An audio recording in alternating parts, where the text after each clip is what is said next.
Hi குட்டீஸ், hi teachers, எல்லாருக்கும் price Lord. எல்லோரும் எப்படி இருக்கீங்க? நல்லா இருக்கீங்க அப்படிங்கிறத நான் நம்புகிறேன். நானும் இங்கே ரொம்ப நல்லா இருக்கேன். கண்டிப்பாக உங்கள் எல்லாரையுமே நான் சீக்கிரமாக நான் உங்களை எல்லாருமே நான் மீட் பண்ண போகிறேன். ஸோ அந்த டைமிங்க்காக தான் நானும் வெயிட் பண்ணிகிட்ருக்கேன்.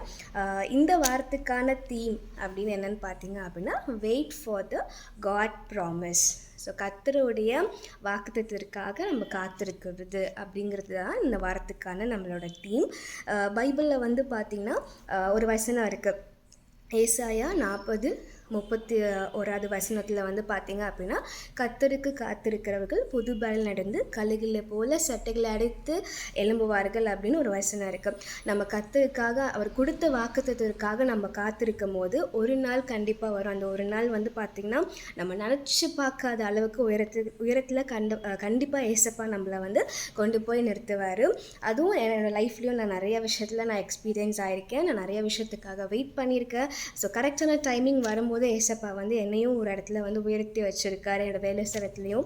அதே மாதிரி உங்களையுமே ஏசப்பா கண்டிப்பாக உயர்த்துவார்.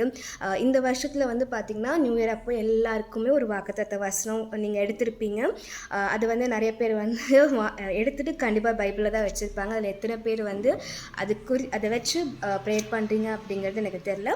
ஸோ அப்படி இல்லைனாலும் இனிமேல் இப்போத்துலேருந்து கண்டிப்பாக அந்த வசனத்தை வச்சு நீங்கள் ப்ரேயர் பண்ணுங்கள். ஸோ கண்டிப்பாக உங்களுக்கு கொடுத்துருக்க அந்த வாக்குத்தத்தத்துக்கு வச்சு நீங்கள் ப்ரேயர் பண்ணும்போது அது கண்டிப்பாக ஏசப்பா கரெக்டான டைமில் உங்களுக்கு அதை நிறைவேற்றுவார்.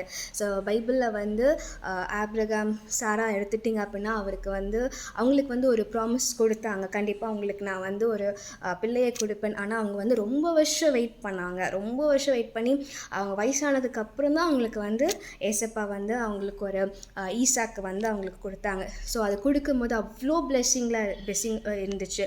அதே மாதிரி யோசேப்புக்கு எடுத்துக்கிட்டிங்க அப்படின்னா, யோசேப்புக்கு ஒரு வாக்குத்தத்தத்தை கொடுத்தாரு. ஆனால் அது அந்த பெறத்துக்கு அவர் நிறைய தடைகளை அவர் தாண்டி போனார். கூட பிறந்த சகோதரர்கள் அவங்க அவங்க ரொம்ப கஷ்டப்படுத்தினாங்க. அவர் போய் அடிமையாக போனார். அந்த இடத்துலையும் போய் ஒரு ஜெயில் லைஃப் தான் அவர் இருந்தாங்க. ஸோ அதையெல்லாம் தாண்டி ஒரு நாள் தேவன் அவரை உயர்த்தி வச்சார். அவங்க யார் முன்னாடி அவமானப்பட்டாங்களோ, யார் அவங்கள குழியில் தள்ளினாங்களோ அவங்க முன்னாடி ஏசப்பா அவங்கள உயர்த்தி வச்சுருக்காரு. ஸோ அதே மாதிரி உங்களுக்கும் ஒரு வாக்குத்தத்தத்தை கொடுத்துருப்பாரு. அது வச்சு நீங்கள் ப்ரேயர் பண்ணுங்கள். கண்டிப்பாக ஏசப்பா உங்களை அந்த வாக்குத்தத்தின்படி கண்டிப்பாக ஏசப்பா அவங்கள வாழ்க்கையில் உயர்த்துவார்.